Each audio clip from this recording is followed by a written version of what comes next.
রাত ১টা।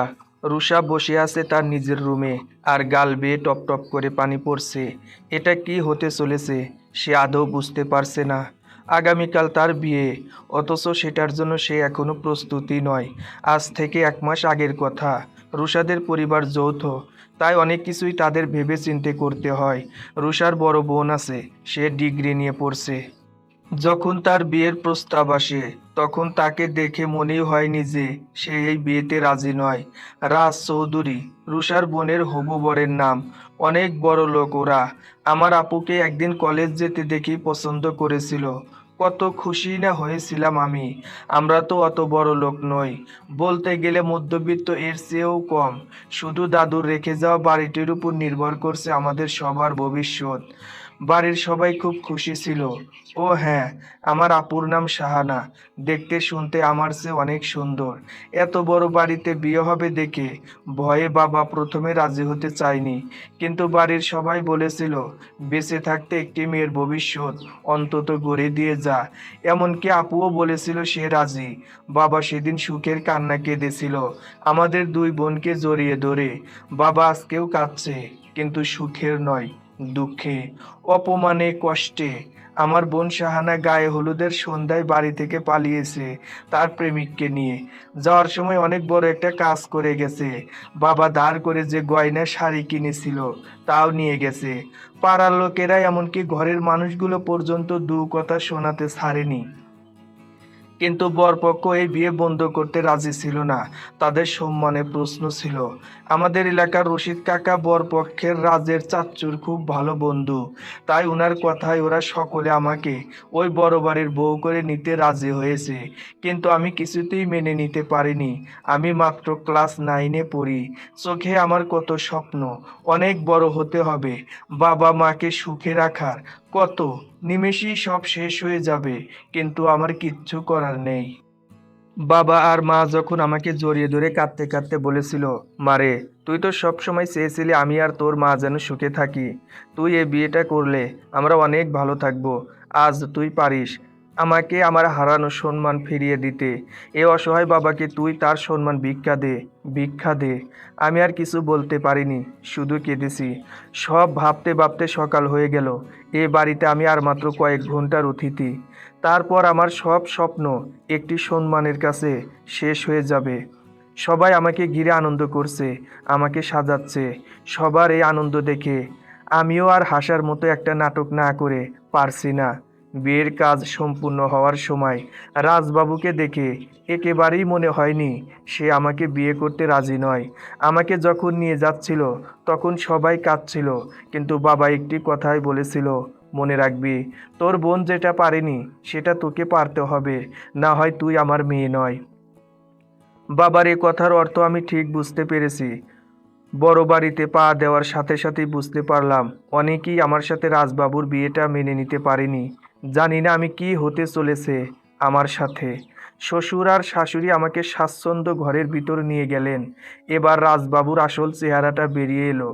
ঘরে প্রবেশের সাথে সাথে গলা থেকে ঝাপটা মেরে মালাটা খুলে ফেললেন এবং সকলের সাথে খুব রূঢ় ব্যবহার করছেন। আমার শাশুড়িমা যখন ভাবিকে বললেন আমাকে ভিতরে নিয়ে যেতে, তখন উনিও বলতে লাগলেন, আমি বুঝলাম না কাকিমা, আপনাদের রুচি এত খারাপ হলো কি করে? এরকম গাইয়া লেখাপড়া না জানা মেয়েকে কি করে এই ঘরের বউ করে আনলেন? আমাদের সাথে ওকে মানায় না। বাবা মাগুলো কেমন? বড় লোকের ছেলে বলে হাতছাড়া করেনি। আমি কিছু বলতে চেয়েছিলাম, কিন্তু আমার আগে রশিদ কাকা বলে দিলেন, বৌমা, সাবধানে কথা বলো। রুষা সম্পর্কে তোমার কোনো ধারণা নেই। শুধু লেখাপড়া করলে হয় না, মানুষত্ব থাকতে হয়। তাছাড়া ও তো বিয়েতে রাজি হয়েছে শুধু বড় বাবুর সম্মানের কথা চিন্তা করে। কি বড় বাবু, আমি ঠিক বললাম? তখন উনি আরও এগিয়ে এসে বললেন, আমি যখন রুষাকে এই বাড়ির বউ করে এনেছি তখন নিশ্চয়ই ভালো বুঝেছি বলেই এনেছি। তারপর কাজের বুয়াকে ডেকে আমাকে ঘরে নিয়ে যেতে বলল। রাজবাবু একতরফা চিৎকার করে যাচ্ছেন। ওনার এমন আচরণে আমি একটু অবাক হইনি, কারণ আপুও তো পছন্দের মানুষকে পাওয়ার জন্য আমাদের সকলের ভালোবাসা ভুলে পালিয়ে গেছে। পুরো ঘর এখন চুপ। হয়তো কেউই আর চিৎকার করতে পারছেন না। দরজা আটকানোর শব্দ শুনি দ্রুত খাট থেকে নেমে দাঁড়ালাম একপাশে। ওনার চোখ দুটো ভীষণ লাল, ভয়ে আমার হাত পা কাঁপছে। উনি খুব জোরে হেঁটে আমার পাশে এসে দাঁড়ালেন। আমার খুব কান্না পাচ্ছে, কিন্তু অনেক কষ্টে চুপ করে আছি। আমার হাতটা ধরে একটানে বারান্দায় নিয়ে গেলেন। আমার খুব লাগছে। ছাড়ুন আমাকে। চুপ কর। তুই কি ভেবেছিস আমি খুশি করে তোর হাত ধরেছি? এতটা সিন ক্রিয়েট করবে বুঝতে পারিনি। ভেবেছিলাম আমাকে বুঝবে। তোর মতো মেয়েকে আমি আমার জুতো পরিষ্কার করার জন্যও রাখবো না। কে বলেছে তোকে এই বিয়ে করতে? তোর যে এত লোভ তা আমি আগে বুঝতে পারিনি। আমি আমি এসব বলেই বারান্দার দরজা বন্ধ করে চলে গেল। আর চোখের পানি ধরে রাখতে পারলাম না। কিছুক্ষণের জন্য মনে হচ্ছিল আমি হয়তো আর বাঁচব না। সারা রাত আমি বারান্দায় জেগেই কাটিয়ে দিলাম। সকালে ঘুম ভাঙতেই দেখলাম বারান্দার দরজা খোলা, কিন্তু রাজবাবুকে তো কোথাও দেখতে পাচ্ছি না। কিছুক্ষণ পর আমার চেয়ে একটু বয়সে বড় একটি মেয়ে এলো। বৌমনি, তুমি এখনো জামা কাপড় চেঞ্জ করনি? হাই হাই, সংকোচ কাটিয়ে জিজ্ঞেস করলাম, ওকে? আমি তুলি, রাজ ভাইয়ার কাজিন। কথায় কথায় জানতে পারলাম রাজ তার বাবার একমাত্র ছেলে। এখানে আমার শ্বশুর, তার ছোট ভাই এবং তাদের বোন একসাথেই থাকে। তার মানে আমাকে যে আরও কত কিছু সহ্য করতে হবে কে জানে। বৌমনি, কি ভাবছো? এই নাও, এই শাড়িটা পরে নাও। আমি কিছুক্ষণ পর আবার আসবো। বলছিলাম কি, তোমার ভাইয়া ভাইয়া নিচেই আছে? ও আচ্ছা, ঠিক আছে। শাড়িটা চেঞ্জ করে বসলাম। কিছুক্ষণ পর দেখলাম রাজবাবু ভিতরে আসলেন। আমাকে দেখেই চোখ রাঙানো শুরু করলেন। তারপর রুম থেকে মোবাইলটা নিয়ে চুপচাপ বেরিয়ে গেলেন। আমিও ওনার পিছু পিছু বের হলাম। নিচে নামতেই অনেকে আর চোখে আমাকে দেখতে লাগলো। তুলি আমাকে চেয়ারে নিয়ে গিয়ে বসালো। আমি বসতেই রাজসহ আরও অনেকে উঠে চলে গেল। শাশুড়ি মা আমার পাশে এসে দাঁড়ালেন। কিছু মনে করো না মা, আমার ছেলেটা একটু এরকমই। নাস্তা শেষ করে উঠতেই মা আমাকে নিয়ে বাগানে এলেন। তুলিও এলো আমার সাথে। শোনো মা, তোমাকে একটা কথা বলি। রাজ আমার একমাত্র ছেলে, কিন্তু আমি আমার ছেলেকে কখনো আপন করে পাইনি। কারণ সে তার মা বাবার চেয়ে বাইরের মানুষকে খুব বিশ্বাস করে। আমি জানি তুমি হয়তো এই বিয়েটা মেনে নিতে পারছো না, কিন্তু তুমি হয়তো জানো না, এই বিয়েটা না করালে রাজকে আর বিয়ে করাতে পারতাম না।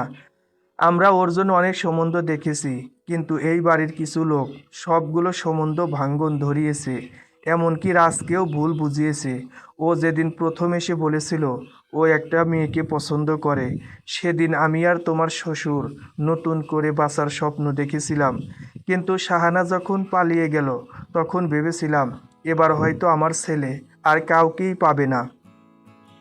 রশিদ যখন এসে তোমার কথা বলল, তখনই আমরা রাজি হয়ে যাই।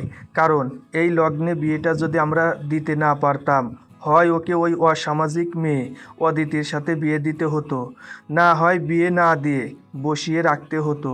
ও না হয় তোমার চেয়ে 10-12 বছরের বড় হবে। আমি জানি আমার ছেলে তোমাকে কিছুতেই মেনে নেবে না। তবুও তোমাকে চেষ্টা করতে হবে আমাদের জন্য, তোমার বাবা মায়ের জন্য। স্ত্রীর অধিকার তোমাকে আদায় করতেই হবে। অনেকজন অনেক কিছু বলবে, তবু তোমার স্বামীকে ফিরিয়ে আনার জন্য তোমাকেই চেষ্টা করতে হবে। তুমিই পারবে। বলো এ অভাগী মাকে। কথা দাও। আমি মায়ের হাতের উপর হাত বাড়িয়ে দিয়ে বললাম, কথা দিলাম মা। আমার কথা শুনে চোখ থেকে চশমাটা খুলে চোখের পানি মুছল। বৌমা, আমি ভিতরে যাচ্ছি। তুলি, তুই ওকে নিয়ে আয়। মা চলে যাওয়ার পর তুলি আমার পাশে এসে বসলো। আচ্ছা, অদিতি কি? আমার ফুপুর মেয়ে। তুমি তো জানো না কি যে খারাপ মেয়ে। 2 বছর আমেরিকা ছিল, তাই নিয়ে ওর গল্পের শেষ নেই। তেমনি আমার ফুপুটাও লাজ লজ্জার মাথা খেয়েছে। মেয়ে হাঁটুর উপরে ড্রেস পরে ঘুরে বেড়ায়। মেয়েকে কিছু বলা তো দূরে থাক, উল্টো কেউ অভিযোগ করলে তাকেই নানান গালমন্দ করে। বুঝলাম। এবার আমি বুঝতে পারছি, আগে ওই অদিতিকে ঠিক করতে হবে, না হয় আমি ঠিক থাকতে পারবো না। কি হলো বৌমনি, কি ভাবছো? না, কিছু না। ঠিক আছে, তাহলে চলো। বাসায় ঢুকে শুনলাম রাজবাবু অফিসে চলে গেছেন। এই সুযোগে ওনার রুমটা ঘুরে দেখা যাবে। চুপচাপ উপরে গিয়ে রুমের দরজা বন্ধ করে দিলাম। তারপর ঘুরে ঘুরে সব দেখতে লাগলাম। খুব ম্যাচিউর ছেলে বোঝাই যাচ্ছে, কিন্তু নিজের বাবা মায়ের কথাও ও কেন যে শোনে না কে জানে। রুমটা আরও একটু গুছিয়ে রাখলাম। হঠাৎ দরজার আওয়াজ শুনতে পেলাম। দরজা খুলতেই দেখলাম বড় ভাবি আর তার পাশে একটি মেয়ে দাঁড়িয়ে আছে। ড্রেস আপই বলে দিচ্ছে, এই মেয়েটাই অদিতি। তোমার লজ্জা করলো না রাজের রুমে ঢুকে দরজা বন্ধ করতে? ভাবির কথায় হুঁশ ফিরল। সরো দরজা থেকে। কেন? তোমার মতো মেয়েকে জবাব দিতে ইচ্ছে করছে না? তাহলে আমিও ভিতরে যেতে দেব না। তোমার লজ্জা করছে না? এই কথাটা বলতে আপনার লজ্জা করছে না? আমার রুমে এসে আমাকেই বের করে দিতে চাইছেন কি? হ্যাঁ, এতদিন রাজ একা ছিল, তাই ওর মাথায় চড়ে বসেছিলেন। কিন্তু এখন তার স্ত্রী আছে, তাই তার কোনো কিছু করতে হলে তার স্ত্রীর অনুমতি নিতে হবে। অদিতি কিছু বলতে চেয়েছিল, কিন্তু ভাবি হাত ধরে মানা করলো। তোমার মতো মেয়েকে কি করে ঠিক করতে হবে তা আমার জানা আছে। এই বলে ভাবি আর অদিতি চলে গেল।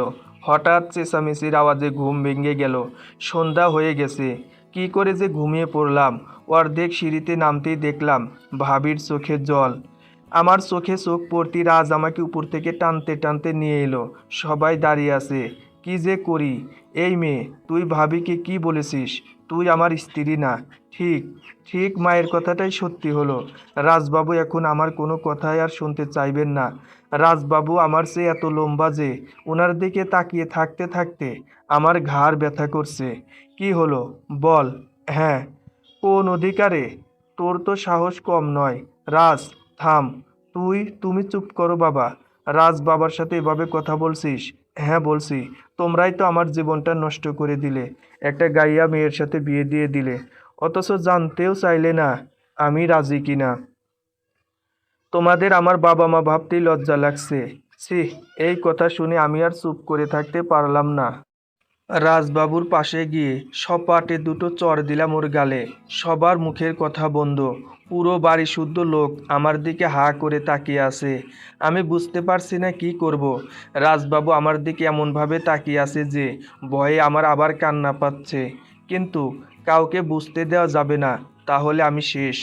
তোমার এত বড় সাহস, তুমি আমাকে থাপ্পড় মারো? রাজ চৌধুরীকে থাপ্পড় মারা তো দূরে থাক, কেউ তার গায়ে হাত লাগালে পর্যন্ত তাকে আমি কত বড় শাস্তি দিই তোমার কোনো ধারণা আছে? আমি কি বলবো বুঝতে পারছি না।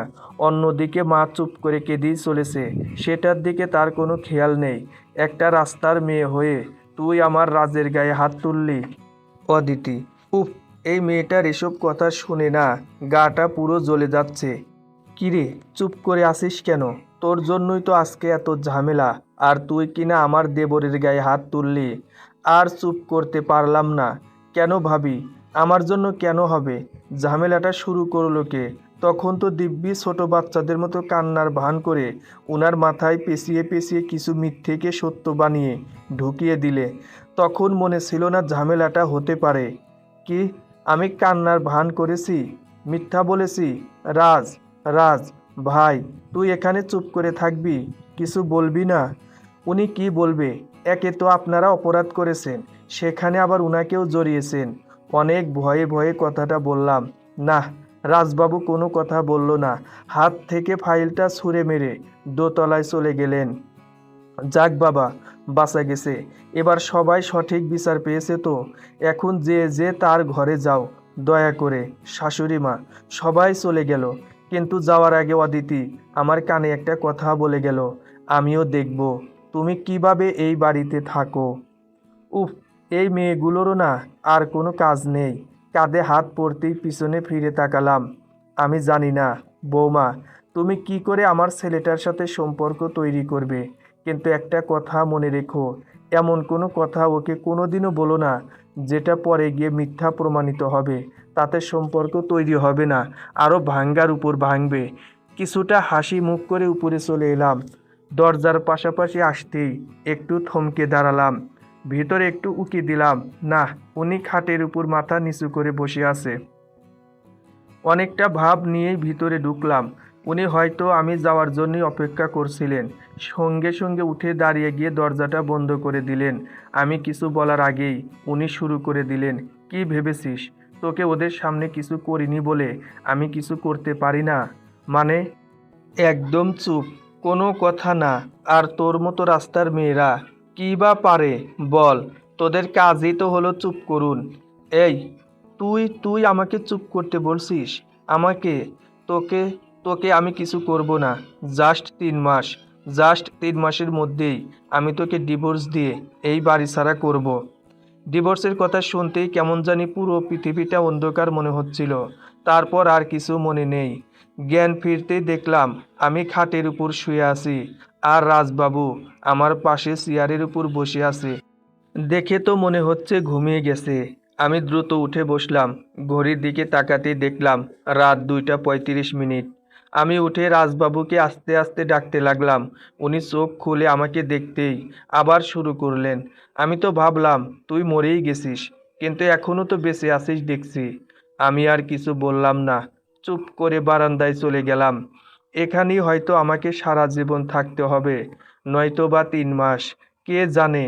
পরের দিন খুব ভোরে আজ ঘুম থেকে উঠে পড়লাম। প্রথমে আমি নামাজ পড়লাম, তারপর রাজবাবুকে ডাকবো কিনা চিন্তায় পড়ে গেলাম।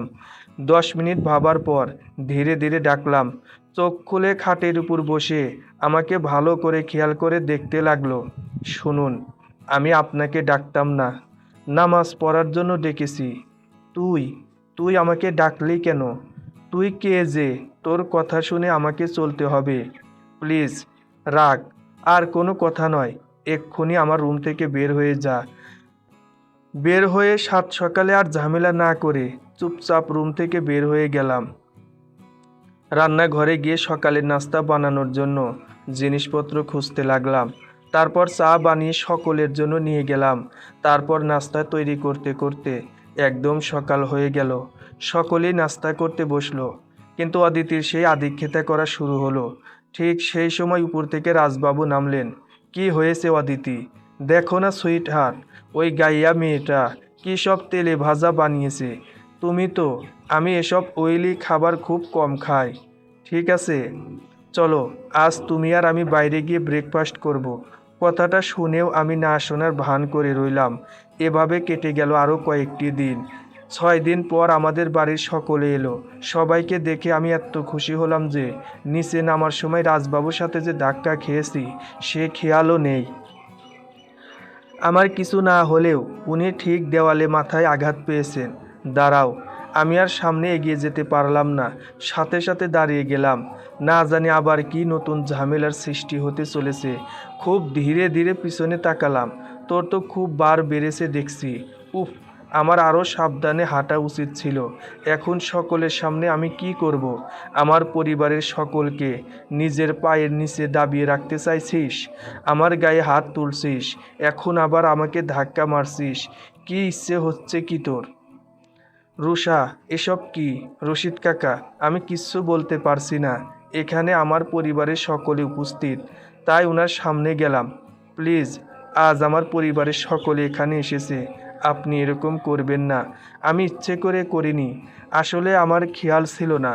আপনার যদি কিছু বলার থাকে তাহলে ওনারা চলে যাওয়ার পর বলবেন। আমি আপনার কাছে হাত জোর। চুপ, একদম চুপ। আজ কথা আমি বলবো। রাজ, এটা কিভাবে কথা বলছিস ওনাদের সাথে? কেন অযথা আপনি কথা বলছেন জেঠিমা? ওনারা একটু দেখুক, ওনারা মেয়েকে কেমন শিক্ষা দিয়েছে। আচ্ছা জামাই বাবা, একটু বলবে কি হয়েছে? রুষার মা, কাকে জামাই বলছেন? আমাকে?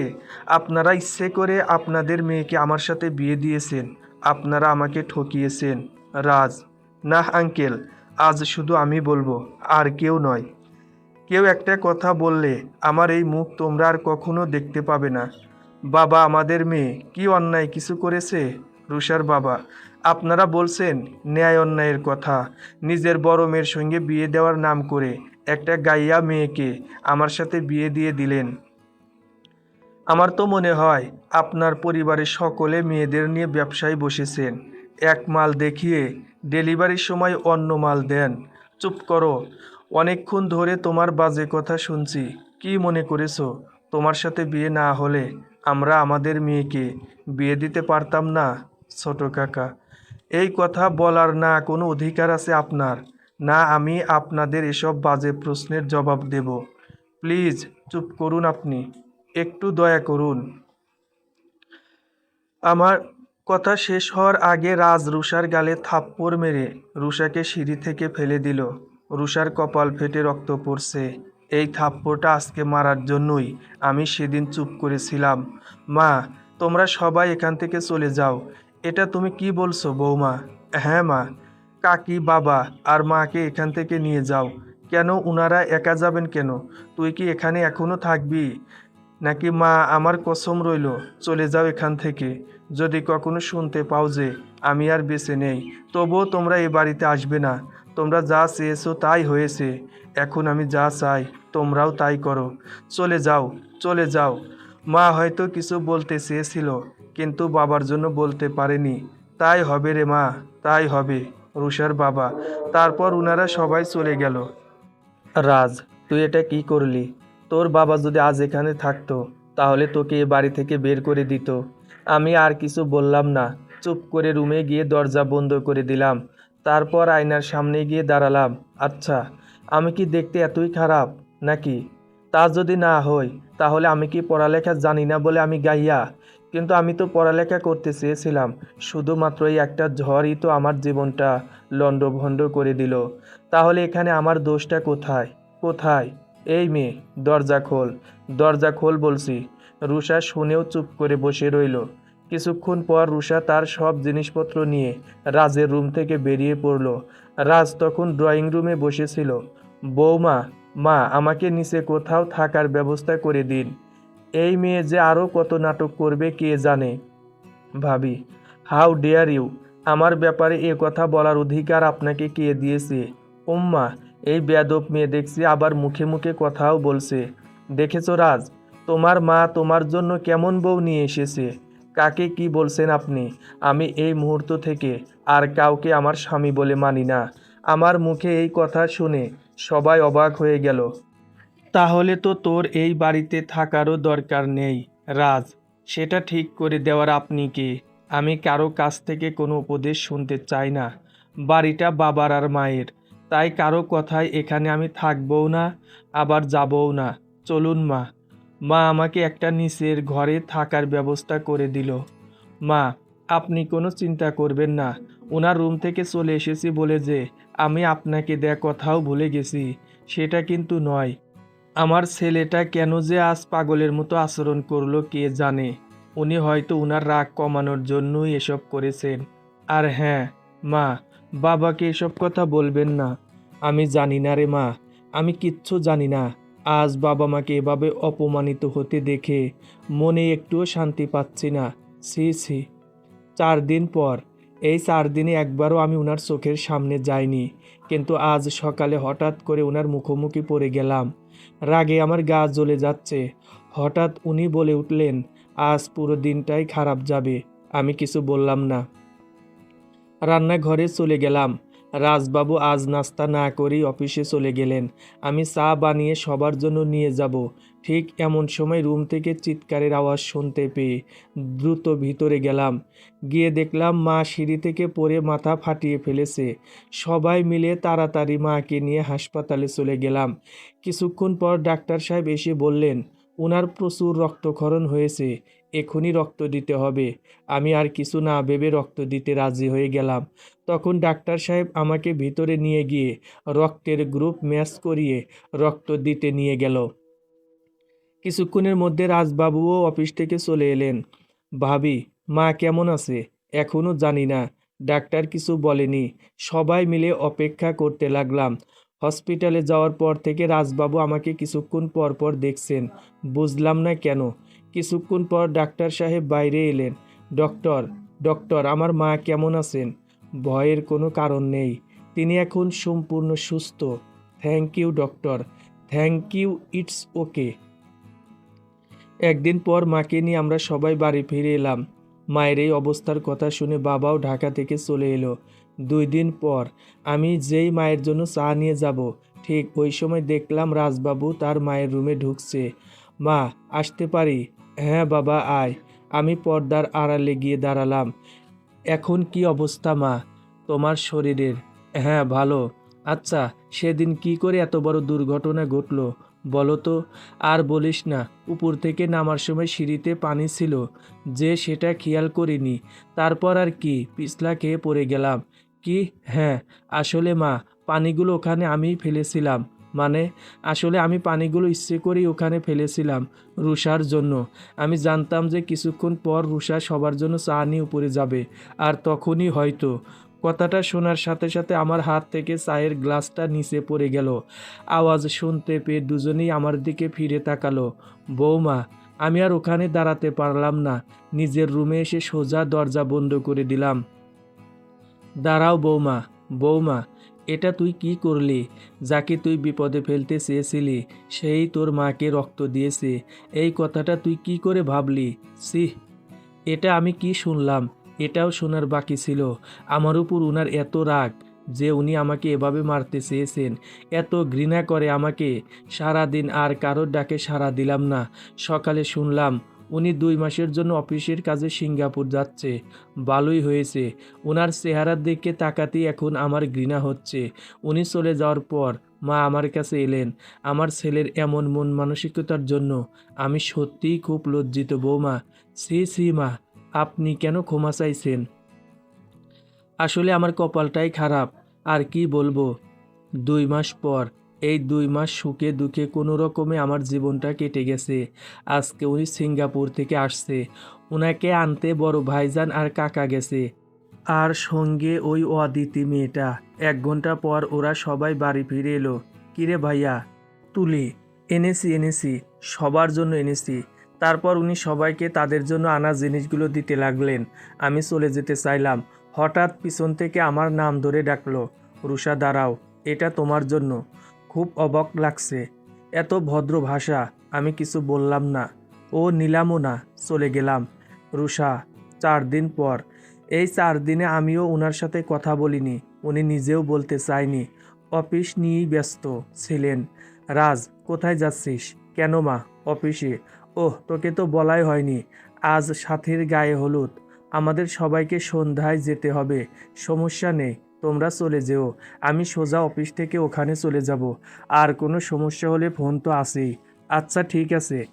আস্তে আস্তে সন্ধ্যা হয়ে গেল, সবাই যাওয়ার জন্য তৈরি হয়ে গেল। বৌমা, তুমি এখনো রেডি হওনি? যাও রেডি হয়ে নাও। না মা, আমি যাব না। কেন?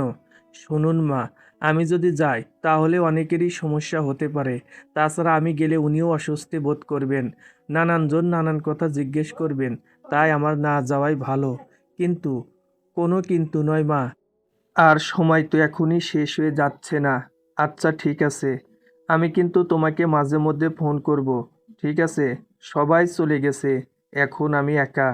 ভেবেছিলাম আমার মাকে একটা ফোন করব, কিন্তু ওই দিনের কথা মনে পড়তেই আর দিলাম না। এত বড় বাড়ি, আর আমি একদম একা। সোফায় গিয়ে গুটিসুটি মেরে বসলাম। অল্প অল্প ভয় করছে, রুমে যেতেও ইচ্ছে করছে না। চোখটা বন্ধ করে রইলাম। হঠাৎ কলিং বেল বেজে উঠল। ঘড়ির দিকে তাকিয়ে দেখলাম রাত 10টা। হয়তো কেউ কিছু ফেলে গেছে, তাই এসেছে। দরজা খোলার সাথে সাথেই দেখলাম রাজবাবু। আরে, উনি বাসায় কেন? অনুষ্ঠানে যায়নি নাকি? আমি চলে আসছিলাম, ঠিক তখনই আমার হাতটা ধরলেন। রুষা, হাত ছাড়ুন। না, হাত ছাড়ুন। আমি ছাড়বো না। ছাড়ুন বলছি। রুষা এক ঝাঁকানিতে রাজের হাত থেকে ওর হাতটা ছাড়িয়ে নিল। খুব গরম দেখাচ্ছ মনে হচ্ছে আমার উপর। আপনার সাথে আমার কোনো কথা বলার কোনো ইচ্ছাই নেই। রুষা, দেখো, আমি ইচ্ছে করে তোমার হাতটা ধরিনি। তোমাকে কিছু কথা বলতেই তোমাকে আমি থামিয়েছি। রুষা পিছন ফিরে দাঁড়িয়ে রাজের কথা শুনছে। দেখো, দিনে দিন আমি বুঝতে পারলাম আমি হয়তো তোমার সাথে একটু বেশি অন্যায় করে ফেলেছি। এটা আমায় খুব ভাবিয়েছে, তাই তোমাকে বলে আমি একটু হালকা হতে এসেছি। অন্যায় যা করা তা তো করেইছেন। আপনার মতো মানুষের যে অনুশোচনা আছে বুঝতে পারিনি। তোমার মতো বউ যার আছে তার এমন মন মানসিকতা না থাকারই কথা। মানে তুমি কি ভেবেছো আমি বদলে গেছি? না, আমি একদম আগের মতোই আছি। শুধু মাথাটা ঠান্ডা করার চেষ্টা করছি। তোমার জন্য, শুধু তোমার জন্য আমার লাইফটা হেল হয়ে গেছে। তোমার মতো একটা গাইয়া মেয়েকে বিয়ে করে আমি কোথাও কোথাও মুখ দেখাতে পারছি না। আমাকে কি সত্যিই আপনার গাইয়া মনে হয়? তোমার ক্লাস অনুযায়ী তুমি হয়তো স্মার্ট, কিন্তু আমার ক্লাসে তুমি একদম গাইয়া। আমি কি করে যে তোমাকে বিয়ে করলাম, তোমার ওই শয়তান। আসলে তোমরা আমাকে ইচ্ছে করে ফাঁসিয়েছো। আর না হয়, আসলে তোমার ওই বোনের কয়েকটা কথা আমার খুব মনে ধরেছিল, তাই আমি ভেবেছিলাম ও হয়তো আমার যোগ্য স্ত্রী। কে জানতো আমার কপালে যে এই লেখা আছে। তাহলে কেন সেদিন আমাকে বিয়ে করেছিলেন? কেন কেন জিজ্ঞেস করা হচ্ছে। কেন বিয়ে করেছিলাম জানতে চাও? হ্যাঁ, চাই। আগের ঘটনা পুনরাবৃত্তি। আমরা সবাই তখন গায়ে হলুদের অনুষ্ঠানের জন্য প্রস্তুতি নিচ্ছিলাম। বাবা আর মাকে সালাম করতে যাওয়ার আগে দেখলাম বাবা খুব টেন্স অবস্থায় মায়ের ঘরে গেল। রানী, সর্বনাশ হয়ে গেছে। কি হয়েছে? মেয়ে পালিয়ে গেছে মানে? আরে রাজের হবু বউ বাড়ি ছেড়ে পালিয়ে গেছে। এই কথাটা শোনার সাথে সাথে মা মাথা ঘুরে পড়ে গেল। আমি তখন দৌড়ে ভিতরে গেলাম। কিছুক্ষণ পর মায়ের জ্ঞান ফিরে এলো, কিন্তু মা কেঁদেই চলেছে। রাতের দিকে রশিদ কাকাই এলো, আমার কাকার সাথে, যাকে আমি আগে অনেক সম্মান করতাম কিন্তু এখন খুবই ঘৃণা করি। এসে তোমার কথা বলল। তোমার কথা শুনতেই মা আমার উপর জোর খাটাতে শুরু করলো। তারপর বলল, আমি যদি তোমাকে বিয়ে না করি তাহলে আমি মায়ের মরামুখ দেখব। এই কথা শোনার পর আমি আর রাজি না হয়ে পারিনি। শুধুমাত্র বাবা আর মায়ের জন্য তোমার মতো একটা গাইয়া মেয়েকে আমি বিয়ে করেছি। আর আমি একবার যখন বলেছি, তখন তুমি আমার স্ত্রী কখনো হতে পারবে না। আমি তোমাকে ঘৃণা করি, জাস্ট ঘৃণা করি। রুষা ফুপিয়ে ফুপিয়ে কেঁদেই চলেছে। তোমার মতো একটা মেয়ের জন্য এখন আমি কারো কাছে মুখ দেখাতে পারছি না। সবাই জিজ্ঞেস করে, বউ কোথায়? আগে শুধু বিয়ে করিনি কেন সেটা জিজ্ঞেস করতো, আর এখন তোমার জন্য আমি চারদিক থেকে ফেঁসে গেছি। এই কয় মাসে আমি একবারও পার্টিতে যাইনি, বন্ধুদের সঙ্গে যোগাযোগ করিনি। ওরা তো আর জানে না আমার মতো একটা স্মার্ট ছেলের বউ কতটাও আবার স্মার্ট। তোমাকে যত চোখের সামনে দেখছি ততই মাথাটা খারাপ হয়ে যাচ্ছে। আমি জ্বলে পুড়ে শেষ হয়ে যাচ্ছি তোমার জন্য। জাস্ট। আর কিছু না বলে রাজ উপরে চলে গেল। এতগুলো কথা বলল উনি আমাকে, এতগুলো কথা। সি, আমাকে এত খারাপ ভাবলো, একবারও আমার কথাগুলো শোনার চেষ্টা করলো না। আমি আর বাঁচতে চাই না। হ্যাঁ, আর বাঁচতে চাই না। আমি যদি মরে যাই তাহলে সবার সমস্যার সমাধান হয়ে যাবে। তাহলে কেউ এটাও বলতে পারবে না যে আমি তাদের কথা রাখতে পারিনি। তাই হোক। রুষা ছাদে উঠে পড়ল, রেলিংয়ের দিকে এগিয়ে যেতে লাগলো। মা বাবা, তোমরা সকলে আমাকে ক্ষমা করে দিও। যেই লাফ মারবে ঠিক সেই মুহূর্তে পিছন থেকে ডাক, রুষা, কি হচ্ছে এসব? রুষা নিজেকে সামলে নিল। না, ওনাকে বুঝতে দেওয়া যাবে না, তাহলে হয়তো আমাকে ভীতু ভাববে। আপনি কি ভেবেছেন আপনার কথা শুনে আমি আত্মহত্যা করতে এসেছি? কখনো না। আমি এমনিতেই হাঁটতে এসেছি। পাগল প্রলাপ বন্ধ করো। মায়ের কাছে ফোন করে জানতে পেরেছিলাম তুমি অনুষ্ঠানে যাওনি, তাই তোমাকেই নিতে এসেছি। তোমাকে ছাড়া গেলে হয়তো আবার মা আমাকেই না সকলের সামনে বকাবকি করে। আমি যাব না, তুমি যাবে। আমি যখন বলেছি যাব না, তখন যাব না। আমার সামনে জোর দেখাচ্ছ নিজের। দেখো, আমি খুশি করে তোমাকে নিতে আসিনি। মা খুব চাইছিল তাই এসেছি। আমি তবুও যাব না। দেখো, আমাকে সেকেন্ড টাইম আর রাগানো ট্রাই করো না। যা বলছি তাই করো। চুপচাপ রেডি হয়ে নাও। আমি রেডি আছি। মানে মানে আমি এভাবে বিয়েতে যাব? দেখো, বেশি ভালো সাজার দরকার নেই। তোমার সাথে এভাবে যদি আমি বিয়ে বাড়িতে যাই তাহলে আমার সম্মান যা আছে তাও যাবে। এমনিতেই আর কিছু বাকি নেই। আমি আপনার সাথে যাব না। আমি যদি যাই তবে একা যাব। মানে? একা যাবে মানে? সব কিছুতেই দেখছি একটু না শব্দটা একটু বেশিই বলছো। আমাকে কি তুমি আবার ফাঁসাতে চাইছো নাকি? আমি তো গাইয়া মেয়ে, তাহলে কেন আমি আপনার সাথে যাব? দেখো, এত নাটকের কথা শোনার সময় আমার নেই। কোনো কথা না বলে চুপ করে যা বলছি তাই করো। যাও। রুষা চুপ করে নিচে নেমে এলো। 30 মিনিট পর দুজনেই বেরিয়ে পড়লো। গাড়িতে ওরা কেউ কারো সাথে কথা বলল না। 1 ঘন্টার মধ্যেই দুজনে পৌঁছে গেল। তুমি এখানে দাঁড়াও, আমি একটু আসছি। রাজ একটু দূরে গিয়ে গাছের আড়াল হয়ে দাঁড়ালো। হ্যালো অদিতি, কোথায় তুমি? তোমার কথা মতো আমি রুষাকে নিয়ে এসেছি। আচ্ছা ঠিক আছে, আমি ওকে অনুষ্ঠানের বিপরীত পাশে নিয়ে আসছি। ওকে, রাখছি। রাজ ফোন রেখে পিছনে ফিরতেই দেখলো অন্য দিক থেকে তুলি হেঁটে আসছে। ও মাই গড, তুলি এখানে! ও যদি এখন রুষাকে দেখে ফেলে তাহলে তো জেনে যাবে যে রুষা এখানে এসেছিল। না না, এ কিছুতেই হতে দেওয়া যাবে না, কিছুতেই না। কি করি কি করি? হ্যাঁ, এই পাথরটা ওর দিকে ছুঁড়ে মারলে ওর নজর বিঘ্নিত হবে। রাজ নিচ থেকে একটা পাথর নিয়ে তুলির দিকে ছুঁড়ে মারলো। কে? কে ওখানে? কে? তুলি ওখান থেকে চলে গেল। রুষা, চলো। কোথায়? কেন? অনুষ্ঠানে। হুম। রাজ রুষাকে অন্ধকারের দিকে নিয়ে যেতে লাগলো। আমরা এদিকে কোথায় যাচ্ছি? অনুষ্ঠানে। কিন্তু আমি তো দেখলাম সবাই আমরা যেখানে দাঁড়িয়েছিলাম ওদিকে যাচ্ছে। না মানে ওটা ছেলের বাড়ি, আমরা মেয়ের বাড়িতে যাচ্ছি। ওহ, রুষা মনে মনে ভাবতে লাগলো, উনি আমাকে আসলে নিয়ে যাচ্ছে কোথায়? ঠিক তখনই কালো কাপড়ে মুখ ঢাকা কিছু লোক এসে ওদেরকে ঘিরে ফেলল। রুষা তো ভয়ে শেষ। ওরা রাজের মাথায় আঘাত করে রাজকে মাটিতে ফেলে দিল। রুষা বুঝতে পারছে না ও কি করবে, তাই ও দৌড়াতে শুরু করলো। লোকগুলোও রুষাকে ধাওয়া করে চলেছে। রুষা চোখের আড়াল হওয়ার সাথে সাথে রাজ মাটি থেকে উঠে পড়ল, আর অদিতিও আড়াল থেকে বেরিয়ে এলো। ও গড, খুব ভয় পেয়েছিলাম করতে পারবো কিনা ভেবে। থ্যাংক ইউ ডিয়ার, তোমার এই নিখুঁত বুদ্ধিটা সত্যিই কাজে দিয়েছে। এখন ও পুরো বাড়ির রাস্তাটাই ভুলে যাবে, আর রাস্তা ভুলে গেলে কোনো দিনই বাড়ি ফিরতে পারবে না। কিন্তু অদিতি, বাড়ির সবাই যখন জিজ্ঞেস করবে তখন আমরা কিছু জানি না, কারণ আমরা তো বিয়ে বাড়িতে ছিলাম। Yeah, good idea. ওর মতো একটা গাইয়া মেয়ের সাথে আমি কিছুতেই থাকতে পারবো না। ওখান থেকে ও আর ফিরে আসতে পারবে বলে আমার মনে হয় না। ঠিক আছে, চলো। এর পরদিন ওরা বিয়ের অনুষ্ঠান শেষ করে রাতে বাড়ি ফিরে এলো। তালা লাগানো দেখে সবাই অবাক হলো। রাজের মায়ের কাছে চাবি থাকার কারণে ওরা তালা খুলে সবাই ভিতরে ঢুকে পড়লো। সবাই রুষাকে খুঁজতে লাগলো। দারোয়ানকে জিজ্ঞেস করলো, কিন্তু দারোয়ানও কিছু জানে না। এটা কি হয়ে গেল? মেয়েটা কোথায় চলে গেল?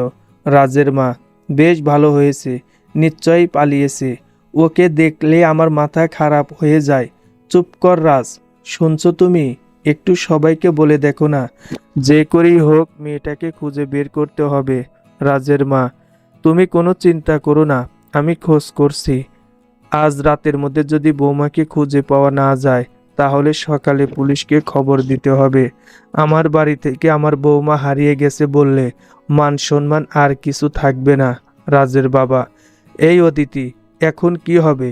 পুলিশে খবর দিলে কি হতে পারে সেটা তো ভালো করেই জানো। তাহলে এখনো দাঁড়িয়ে আছো কেন? যাও, মামাকে কিছু বলো। বাবা, ও তো ইচ্ছে করে চলে গেছে, তাই আমার মনে হয় পুলিশে খবর না দেওয়াই ভালো। ও কি তোকে বলেছে ও পালিয়ে যাবে? সেটা না, তা বলেনি। তাহলে আমরা যখন বাসায় ছিলাম না ঠিক তখনই ওকে হারাতে হলো, সেই হিসেবটাই তো মেলাতে পারছি না রে। সারা রাত ধরে রুষার খোঁজ চলল, কিন্তু কোথাও ওকে পাওয়া গেল না। পরদিন সকালে মেয়েটা এখানে রাস্তাঘাট কিচ্ছু চেনে না, কি যে করছে কে জানে। রাজের মা, জেঠি তুমি এতটা টেনশন করো না, তাহলে তোমার শরীর খারাপ করবে। তুলি, ওই মেয়েটা এ বাড়িতে এসেছে পর্যন্ত কখনোই বা আমরা শান্তিতে ছিলাম? ভাবি, চুপ করো বৌমা, যেটা বোঝো না সেটা নিয়ে কথা বলো না। রাজের বাবা পুলিশকে ফোন করে সব বলল, কিন্তু কোথাও রুষাকে খুঁজে পাওয়া যাচ্ছে না। সবাইকে পুলিশ বারবার জেরা করেছে, কিন্তু কোনো সূত্র পাওয়া গেল না। 7 দিন পর হঠাৎ সকাল সকাল বাড়ির কলিং বেল বেজেই চলেছে। তুলে গিয়ে দরজা খুলতেই দেখলো রুষা, একটা ছেলে ওকে নিয়ে এসেছে। আরে বৌমণি, শুনছো সবাই? দেখে যাও, বৌমণি ফিরে এসেছে। সবাই রুষাকে দেখতে পেয়ে অবাক হয়ে গেল। আরে আসুন, আপনি ভিতরে আসুন। রুষাকে এনে ছেলেটা সোফার উপরে শুইয়ে দিল। রাজ উপর থেকে নামছিল।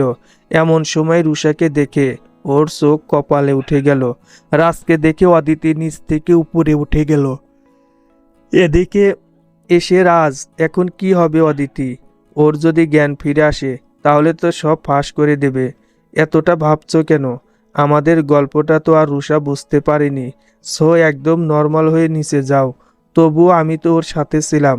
দারোয়ানের মুখ না হয় বন্ধ করেছি, কিন্তু রুষার মুখ কি করে বন্ধ করব? এখন অত সব ভাবতে পারছি না। যা বলছি তাই করো, ঠিক আছে?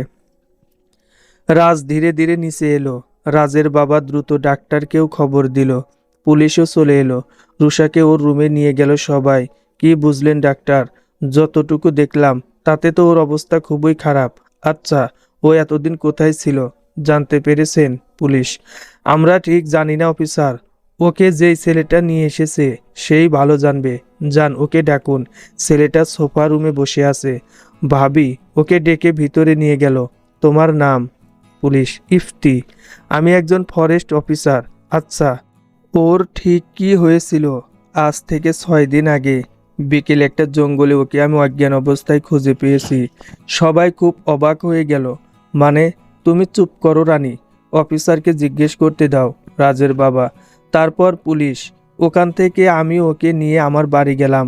তারপর ওর জ্ঞান ফেরানোর অনেক ট্রাই করলাম, কিন্তু লাভ হলো না। ওর কাছ থেকে কিছুই পাইনি যে ওকে ওর ঠিকানা অনুযায়ী পৌঁছে দিতে পারবো। তাহলে কি করে জানতে পারলে?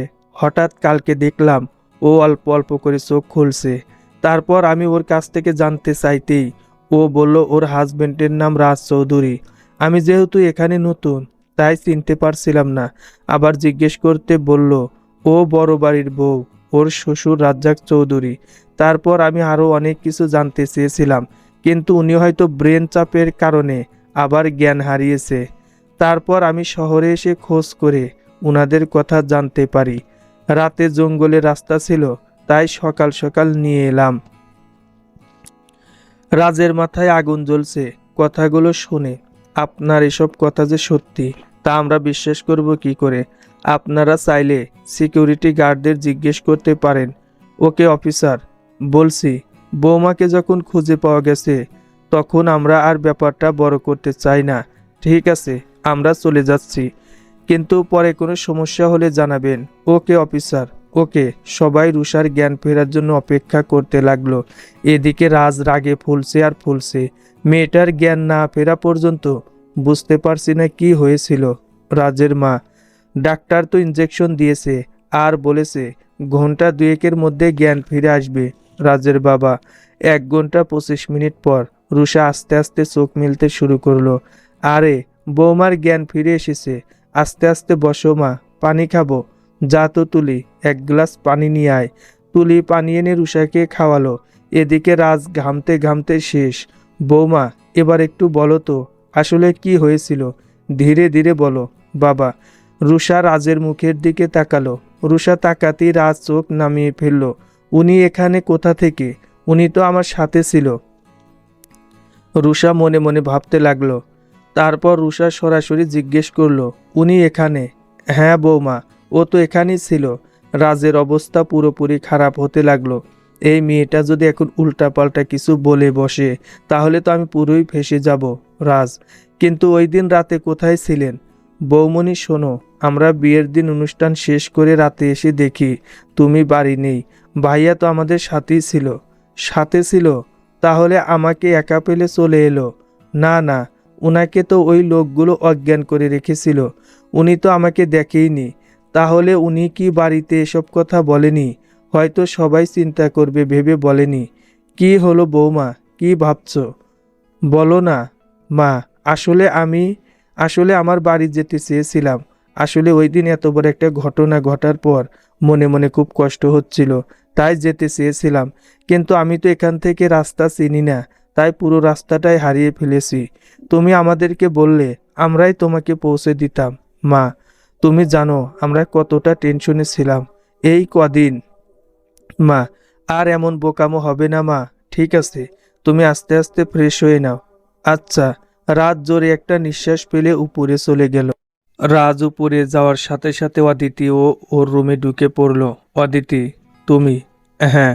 রুষা হয়তো প্লান্টার সিটে ফোটাও টের পায়নি। তা নয় রাজ, ও তোমাকে দয়া করেছে। হোয়াট? ইয়েস। ও সব বুঝতে পেরেছে, শুধু তোমার দয়া করার জন্য এসব নাটক করেছে। আমার কিন্তু তা একেবারেই মনে হয়নি। কি করে মনে হবে? তুমি তো বাঁচার জন্য ওর দিকে খেয়ালই করনি। রাজের রাগটা আবারও বেড়ে গেল। ওর মতো একটা মেয়ের দয়া গ্রহণ করতে আমার বয়ে গেছে, তাহলে তো তোমাকে অন্য কিছু করতে হবে। মানে? মানে ওর দয়াও ওকে ফিরিয়ে দিতে হবে। কিভাবে? ও তো এখন বলতে গেলে এক ধরনের হসপিটালাইজড হয়ে থাকবে। টাইম টু টাইম তুমি ওর ওষুধগুলো চেঞ্জ করে দেবে। মানে সিম্পল, ও যে ওষুধটা খাবে সেই ওষুধটা না দিয়ে তোমাকে অন্য একটা ওষুধ ওকে খাওয়াতে হবে। কিন্তু এটা কিভাবে করব? তোমাকে সবসময় ওর দিকে খেয়াল রাখতে হবে। যখন ওকে ওষুধ খাওয়ানোর সময় হবে তখন তুমি চুপ করে গিয়ে ওটা চেঞ্জ করে দিয়ে আসবে। কিন্তু অদিতি, এটা তো একটা মানুষের জীবনের জন্য রিস্কি হয়ে যাবে। এভাবে তো বদলা নেওয়া যাবে না। তাহলে তুমি ওই গাইয়া মেয়ের দয়া নিয়ে বেঁচে থাকো, আমি গেলাম। না, না, কখনো না। আমি ওর দয়া চাই না। তাহলে তোমাকে আমি যা বলছি তাই করতে হবে, ঠিক আছে? তবে আজ থেকেই শুরু হোক। রাজের মাথায় এখন শুধু একটা কথাই ঘুরপাক খাচ্ছে, ওর দেখানো দয়া ওকে ফিরিয়ে দিতে হবে। এভাবে রুষা যতবার ওষুধ খাচ্ছে রাজ ততবার কোনো না কোনোভাবে চেঞ্জ করে দিচ্ছে। রাজবাবু, আজকাল আমার আশেপাশে এত ঘুরোঘুরি করছেন কেন? কি ব্যাপার? আমাকে আবারও অপমান করতে চাইছেন না তো? কিছুই বুঝতে পারছি না। রাজ, ও 3 দিন ধরে ওষুধ চেঞ্জ করার পর আর পারছে না। অফিসের কাজের কারণে আর বাসায় থাকার সময় নেই, ব্যস্ত হয়ে পড়েছে। 15 দিন পর। বৌমা। জি মা, বলুন। বলছি, তুমি আজ থেকে আবার রাজের ঘরে ফিরে যাও। কেন মা, কোনো কি সমস্যা হচ্ছে? না, সমস্যা না। আজ বিদেশ থেকে রাজের কিছু বন্ধু আসছে, ওরা এখানেই সপ্তাহখানিক থাকবে, তাই আর কি। কিন্তু উনি যদি কিচ্ছু করবে না, কারণ ও ওর বন্ধুদের সামনে কোনো মিসবিহেভ করে না। তুমি চিন্তা করো না, ঠিক আছে? তুমি আবার হুটহাট করে রাজের বন্ধুদের সামনে এসো না, আবার না জানি তোমাকে দেখে হাসাহাসি করে। ভাবি, এটা কেমন কথা বড় বউ? রাজের মা। ভাবি, তোমাকে একটা কথা বলি, মানুষের চেহারা দেখে যদি ভালো আর মন্দের বিচার করা যেত তাহলে আর কাউকে প্রমাণের অপেক্ষা করতে হতো না। যেমন তুমি, রুষা। জেঠিমা দেখলেন এই মেয়ের কত সাহস, আমাকে অপমান করছে। ভাবি, তুমি বা কেন বৌমনির সাথে গায়ে পড়ে ঝগড়া করতে চাইছো? তুলি, তুই চুপ কর। এসেছে আমার স্বাদের ননদিনী বৌমনির উপর দরদ দেখাতে।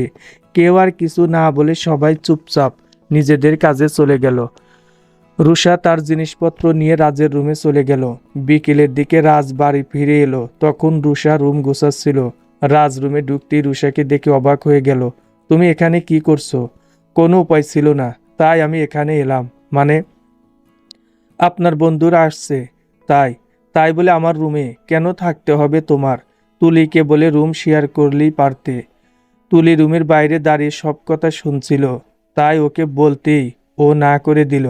রাজ ওর বন্ধুদের এয়ারপোর্ট থেকে আনতে গেল, আর এদিকে রুষাও সব ঠিক করে রাখলো। রাজ ওর বন্ধুদের নিয়ে এয়ারপোর্ট থেকে বাড়ি ফিরে এলো। সবাই রাতের খাবার খেয়ে কিছুক্ষণ গল্প করে রাজের রুমে চলে গেল। রাজ অনেক আটকানো ট্রাই করেছে কিন্তু পারেনি। ওরা রাজের রুমে গিয়ে রুষাকে দেখেই অবাক হয়ে গেল। রাজ, ওকে ওকে তো এতক্ষণ দেখিনি। সাগর, আরে হ্যাঁ রাজ, কে ও? এনা। রুষা খুব বিপাকে পড়ে গেল। রাজও মাথা নিচু করে রইল। না না, আমি এভাবে চুপ করে থাকলে হবে না, তাতে আমার সম্মান যাবে, সাথে রাজবাবুরও। রুষাই ওদের সাথে কথা বলতে শুরু করলো। হ্যালো, আমি রুষা চৌধুরী, ওনার ওয়াইফ। এ কথা শুনে ওরা সবাই খুব অবাক হলো, সাথে রাজও। ও মাই গড, রাজ, ও তোর ওয়াইফ? এত ঝামেলার মধ্যে তো এই কথাটাই জিজ্ঞেস করতে ভুলে গেছি। রাজ, তোর ওয়াইফ কিন্তু খুব প্রিটি। অ্যানা, হ্যাঁ, আসলে মনেই ছিল না। রাজ, তাহলে আজ সারা রাত আমরা তোমার সাথে গল্প করব। কি যেন নাম তোমার? রুষা। সুইট। আচ্ছা ঠিক আছে, তোরা তবে গল্প কর। কেন, তুই কোথায় যাবি? আকাশ, আসলে আমার খুব ঘুম পাচ্ছে, তাই আমি না হয় তোদের রুমে গিয়ে শুয়ে পড়ি। না, তার আর দরকার নেই, আমরাই যাচ্ছি, কাল সকালে কথা হবে। ওকে, আচ্ছা। ওরা চলে যাওয়ার পর রুষা নিচে বিছানা করে শুয়ে পড়ল, আর রাজ উপরে। পরদিন সকালে রুষা সকাল সকাল ঘুম থেকে উঠে নামাজ পড়ে রান্নাঘরে চলে গেল। তারপর সকলের জন্য নাস্তা তৈরি করতে লাগলো। তারপর তৈরি করে টেবিলে সুন্দর করে সাজিয়ে রাখলো, পরে সবাইকে ডেকে তুললো। রাজ আর তার বন্ধুরা সবাই মিলে নাস্তা করতে বসলো। তো রাজ, আমাদের সুইট বৌদিদি কোথায়? রাঘব। তখন রুষা ওখানে ছিল না। ভাবলো উনাকে খুঁজছে, তাই উনি গিয়ে বলল, এই তো আমি এখানে। আরে আমরা আপনাকে নয়, রুষাকে খুঁজছি। উম্মাহ, রুষার সাথে আবার ওদের আলাপ হলো কখন? মনে মনে ভাবতে লাগলো। এই তো আমি এসে গেছি। ওহ সুইট হার্ট, এসো এসো বসো, আজ তোমাকে আমাদের সাথে ব্রেকফাস্ট করতে হবে। না না, আগে আপনারাই করে নিন। না বললে হবে না। কী রে রাজ, তুই কিছু বল। রাজ রুষার দিকে তাকিয়ে বলল, বসো। হুঁ বসো। রুষা ওদের সাথে বসে ব্রেকফাস্ট করলো। তারপর অনেকক্ষণ গল্প করলো। এভাবে আস্তে আস্তে রাত হয়ে গেল। সবাই রাতের খাবার খেয়ে যে যার মতো শুয়ে পড়ল। রাজ আর রুষাও প্রতিদিনের মতো শুয়ে পড়ল। কিন্তু রাজের বন্ধুদের মাথায় একটা দুষ্ট বুদ্ধির উদয় হলো। ওরা এনাকেও গিয়ে ওর রুম থেকে ডেকে আনলো। তারপর আস্তে আস্তে উপরে গেল।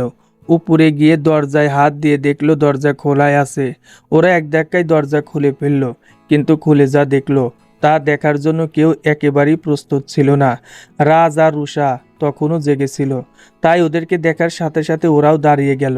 রাজ আর রুষা একজন অন্যজনের মুখের দিকে বারবার তাকাচ্ছে। কি করবে বুঝতে পারছে না। এদিকে রাজের বন্ধুরাও খুব অবাক হলো। রাজ, এসব কি? সাগর, ওদের কারো মুখে কোনো জবাব নেই। কি হলো বল, এসব কি? রুষা, সুইট হার্ট, তুমি বলো এসব। এনা। রুষা ওদের সবাইকে ভিতরে এনে দরজা বন্ধ করে দিল। কি উত্তর দেবে কেউ বুঝতে পারছে না। Wait wait wait. আর কেউ কিছু বুঝতে পারুক আর না পারুক, আমি বুঝতে পারছি। আসলে রাজ আর বৌদিদির মধ্যে কোনো সম্পর্কই নেই। আমাদের সামনে কথা বলা, স্বাভাবিক থাকা পুরোটাই ওদের নাটক। রাঘব, না না ভাই, ঠিক তা নয়। রুষা, না রুষা, রাঘব তো ভুল কিছু বলেনি। প্রথম দিনই আমরা ব্যাপারটা খেয়াল করেছি, কিন্তু এতটা সিরিয়াস বুঝতে পারিনি। কোনো হাজবেন্ডই তার স্ত্রীকে অত সময় ভুলে থাকতে পারে না। এনা, এনা, এনা, তোরা আমার কথাটা বোঝার ট্রাই কর। ব্যাপারটা পুরোটাই অন্যরকম। রাজ, শোন রাজ, আমি বিদেশে থাকতে পারি, কিন্তু তুই আমাকে ভুল বোঝাতে পারবি না, ঠিক আছে? এখন কিছু না বললে নেই, কিন্তু কালকে এর জবাব আমাদের চাই। একটা কথা মনে রাখিস রাজ, আমরা তোর ছোটবেলার বন্ধু। তোর মনে কি চলছে সেটা আমরা ঠিকই বুঝতে পারি, তাই আমাদের এমন কোনো গল্প শোনাবি না যেটা শুনে তোর উপর থেকে আমাদের ভালোবাসাটাই শেষ হয়ে যায়। মনে রাখিস। এই তোরা সবাই চল। রাজের সব বন্ধুরা রুম থেকে চলে গেল। ওরা যাওয়ার সাথে রাজ দরজাটা বন্ধ করে দিল, দিয়ে রুষার পাশে গেল। এই মেয়ে, তোমার সমস্যাটা কি? মানে, দরজা বন্ধ করনি কেন? আমি কেন দরজা বন্ধ করতে যাব? আমি তো আপনার বউ নই। তাহলে? এতদিন তো আমার বন্ধুরা ছিল না, এখন ওরা এখানে আছে হিসেবে তোমার কি একটু সাবধানে থাকা উচিত ছিল না? আপনিও তো থাকতে পারতেন সাবধান। দায়িত্বটা তো একা আমার নয়। আসলে যতই সাবধান থাকি, সাথে যদি অলক্ষ্মী থাকে, তাহলে আর লক্ষ্মী আসবে কোথা থেকে? কি বলতে চাইছেন কি আপনি? হ্যাঁ, দেখো, গাইয়া গাইয়াই হয়ে থাকবে। আমার সাথে রাগ দেখিয়ে একদম কথা বলার চেষ্টা করবে না। আপনার সাথে শুধু রাগ না, আপনার সাথে কথা বলারও বিন্দুমাত্র ইচ্ছে নেই আমার। তুমি কথা না বললে না, আমার কিচ্ছু যায় আসে না। রাস্কেল কোথাকার! কি, আপনার এত বড় সাহস, আপনি আমাকে রাস্কেল বললেন? ওহ, আপনি তো আবার বাবা মার সাথে কখনো ভালো করে মিশে দেখেননি, তাই আপনি কিভাবে বুঝবেন বাবা মাকে কেউ কিছু বললে কতটা কষ্ট লাগে? আপনি তো সব সময় পোষা কুকুরের মতো অন্যদের কথাগুলোকেই ভালো মনে করে এসেছেন। তোমার এত বড় সাহস! এই কথাটা শোনার সাথে সাথে রাজ রুষাকে একটা থাপ্পড় মারল। তোমাকে এত অল্প শাস্তিতে ছেড়ে দেওয়া যায় না। অনেক বড় অপরাধ করেছো তুমি। রাজ ওর কোমরের বেল্ট খুলে রুষাকে মারতে লাগলো। থামুন প্লিজ, লাগছে, থামুন, খুব লাগছে। রাজ মারা বন্ধ করে দিল। তারপর খাটের উপর বসে পড়ল। রুষা কেঁদেই চলেছে। শুধু তোমার জন্য আজ আমাকে এই পরিস্থিতি ফেস করতে হচ্ছে। আজ যদি আমি আমার মনের মতো স্ত্রীকে পেতাম, তাহলে আমাকে আমার বন্ধুদের সামনে এভাবে বিপাকে পড়তাম না। আমার মতো ছেলেদের জীবন নষ্ট করার জন্য না, তোমার মতো একটা মেয়েই যথেষ্ট। যথেষ্ট। রুষা অনেক কষ্টে উঠে দাঁড়ালো। আপনি তো শুধু সবসময় নিজের কথাই বললেন, আমার কোনো কথা শুনতেই চাইলেন না। তাহলে কি করে বুঝবেন আমার কতটা কষ্ট হয়েছে, ক্ষতি হয়েছে এই বিয়েটার জন্য? চুপ করো, বন্ধ করো তোমার এসব আদিক্ষেতা। তোমার আর কি ক্ষতি হবে? না, আজ আপনাকে সব শুনতেই হবে। কারণ আমার মনে হয় না আজকের পর থেকে আমি আর আপনার সাথে থাকতে পারবো। আও, রুষা বলতে শুরু করলো, আমার চোখেও আপনার মতো একটা রঙিন স্বপ্ন ছিল, একজন ভালো স্বামী পাওয়ার নয়, ভালো করে পড়ালেখা করে আমার বাবা মা আর বোনকে সুখে রাখার। পড়ালেখা করে অনেক বড় হতে চেয়েছিলাম আমি। যখন ক্লাস 8-এ পড়ি তখন বাবার চাকরি চলে যায়। আমার আপু খুব শৌখিন ছিল, তাই বাবাকে আমি নিজে গিয়ে বলেছিলাম, বাবা আমার কিছু চাই না, তুমি আপুকেই দাও, আমাকে শুধু পড়ালেখা করার খরচটা দিলেই হবে। সেদিন বাবা আমাকে জড়িয়ে ধরে অনেক কেঁদেছিল। তারপর থেকে শুরু হলো আমার যুদ্ধ। আপুর বিয়েটা যখন ঠিক হয়েছিল তখন আমরা সবাই অনেক খুশি হয়েছিলাম। ধার দেনা করে অনেক কষ্ট করে আপুর বিয়ের আয়োজন করেছিল, তবুও আমরা খুশি ছিলাম। কিন্তু আপু যখন পালিয়ে গেল তখন সত্যি আমাদের মনে হয়েছিল আমরা মরেই যাব। মা শোকে পাথর হয়ে গিয়েছিল। কিন্তু হঠাৎ রশিদ কাকা আর আপনার কাকা এসে বলল, আপনাদের সম্মান বাঁচাতে হলে আপনার সাথে আমার বিয়ে দিতে। তখন আমি অনেক মানা করেছিলাম, বাবার পায়ে ধরে বলেছিলাম, বাবা আমি পড়ালেখা করতে চাই, আমাদের স্বপ্ন পূরণ করতে চাই। তখন বাবা আমাকে বলেছিল, মনে কর এটাই আমাদের স্বপ্ন। তবুও আমি রাজি হইনি। বাবা যখন আমার সামনে হাঁটু গেড়ে বসে সম্মান ভিক্ষে চেয়েছিল তখন আমি আর না করতে পারিনি, শুধু কেঁদেছিলাম আর এখনো কেঁদেই চলেছি। আর আপনি আমাকে কোনোদিন বোঝারই চেষ্টা করেননি যে আদৌ আমি কি চাই। বিয়ের পর থেকে আমাকে লোভী, প্রতারক, বিশ্বাসঘাতক গাইয়া মুখে যা এসেছে তাই বলেছেন। আমার অসহায় বাবা মাগুলো যখন আসলো আপনি ঠিক একই আচরণ করলেন। একজনের ভুলের দোষ সবাইকে দিলেন, আমাকে কোনোদিন জিজ্ঞেস করলেন না আমি কি চাই। আপনার মা নিজেও আমাকে কেঁদে কেঁদে বলেছিল আমি যেন আপনাকে শান্তির পথে নিয়ে আসি। তাই সেদিন মাকে কথাটা বলেছিলেন বলে দুটো থাপ্পড় না হয় দিয়েই ফেলেছি। তার জন্য আমি ভেবেছিলাম এই বাড়িতে বউ হয়ে এসে আর কিছু চাইবো না, আপনাকে সব খুলে বললে আপনি আমাকে বুঝবেন। তার কোথায় হলো? না হলো পড়ালেখা, না হলো ভালো থাকা, না স্বপ্ন পূরণ করা, কিচ্ছুই না, কিচ্ছু না। এই কথাগুলো বলে রুষা রুম থেকে বেরিয়ে পড়ল আর রাজ চুপচাপ খাটের উপর শুয়ে পড়ল। কথাগুলো শোনার পর থেকে রাজের আর কিছুতেই ঘুম আসছে না। বারবার রুষার কথাগুলো কানে বাজছে। আমি কি সত্যিই ভুল করলাম? কখনো কি রুষার কাছ থেকে জানতে চাইনি ও কি চায়? শুধু নিজের রাগটাকেই প্রাধান্য দিয়েছি। ঠিকই তো, বিয়েটা তো একটা দুর্ঘটনা। সেদিন আমার মা যখন আমাকে কসম দিয়ে বলেছিল রুষাকে বিয়ে করতে, তখন আমিও তো বাধ্য হয়েছিলাম, হয়তো রুষাও বাধ্য হয়েছিল। কিচ্ছু মাথায় ঢুকছে না। ওই রাতের মতো রাত ঘুমিয়ে পড়ল। সকালে ঘুম ভাঙতেই দেখলো সকাল 7টা। উফ, আজ এত সকালে ঘুম ভেঙে গেল। নিশ্চয় ওই মেয়েটা আগেই ডেকেছিল। এটা ভাবতেই রাজের মনে হলো ও তো কাল রাতে রুম থেকে বের হয়ে গিয়েছিল।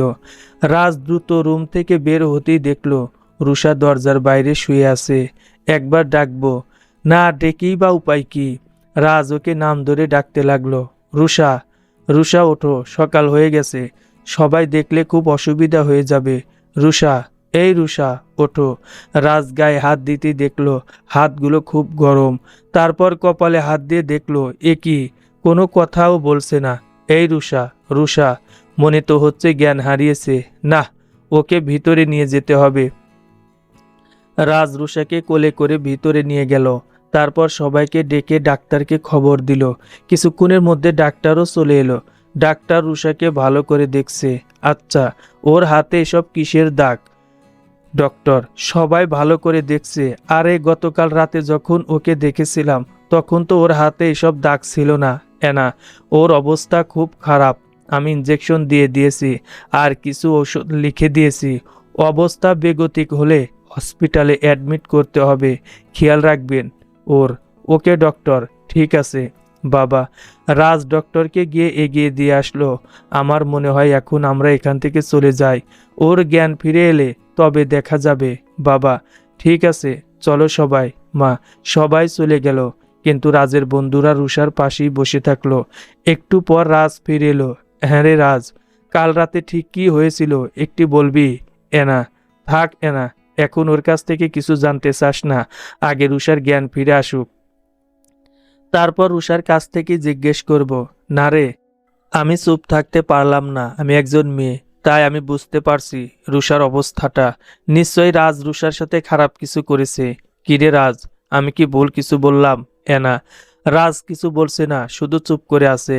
হ্যাঁ রাজ, বল। সাগর, সবাই রাজকে খুব চাপ সৃষ্টি করছে।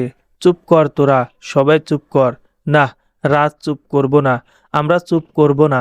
এনা, শুনতে চাস তো? তোরা শুনতে চাস? হ্যাঁ, রাজ শুনতে চায়। তবে শোন। রাজ ওর বন্ধুদের প্রথম থেকে সব খুলে বলল কি কি হয়েছে এবং কাল রাতেও কি হয়েছে সব খুলে বলল। কারোর মুখে কোনো কথা নেই, সবাই চুপ।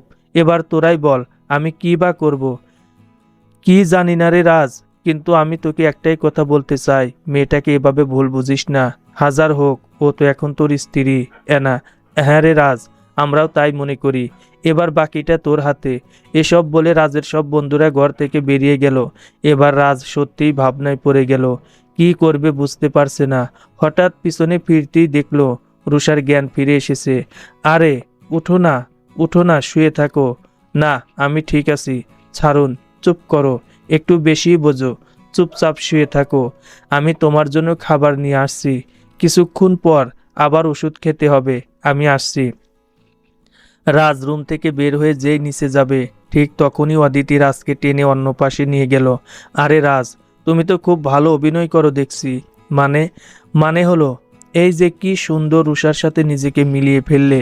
শোনো, এখন কিন্তু অনেক বড় একটা সুযোগ আছে। কি? এখন যেহেতু রুষা তোমার সাথে আছে, সেহেতু ওকে তুমি ভুল ভুল ওষুধ খাইয়ে ওর উপর প্রতিশোধ নিতে পারবে। অদিতি, তোমার কি করে মনে হচ্ছে যে আমি অভিনয় করছি? হ্যাঁ, মানে? মানে হলো রুষাকে আমি আর কোনো কষ্ট দিতে চাই না। এই কথাটা বলে রাজ নিচে চলে গেল। অদিতি ওকে অনেক ডাকলো, কিন্তু রাজ দাঁড়ালো না। এসব কথার মানে কি? রাজ এসব কি বলল আমাকে? ও কি তাহলে সত্যি রুষাকে মেনে নিয়েছে? রাজ নিচে গিয়ে সবাইকে রুষার জ্ঞান ফেরার কথা বলল, কিন্তু সবাইকে নিষেধ করে দিল কেউ যাতে এখন রুষার কাছে না যায়। যা করার ও নিজেই করবে। এসব শুনে সবাই খুব অবাক হলো এবং মনে মনে খুশিও হলো। রাজ উপরে গিয়ে দেখলো রুষা বসে আছে। এই নাও, খাবারটা খেয়ে নাও। রাজ রুষার মুখে খাবারটা এগিয়ে দিল। এটা দেখে রুষা প্রচণ্ড অবাক হলো। কি হলো? এভাবে ভূতের মতো তাকিয়ে আছো কেন? খাও। রুষা খেতে লাগলো। ওর চোখ থেকে পানি ঝরছে আর মনে মনে ভাবছে, কে জানে এই সুখ কতক্ষণের। এই নাও, এই ওষুধগুলো খেয়ে নাও, তারপর চুপচাপ শুয়ে থাকো। কিন্তু তোমার সব কিন্তুর উত্তর তুমি ঠিকই পাবে।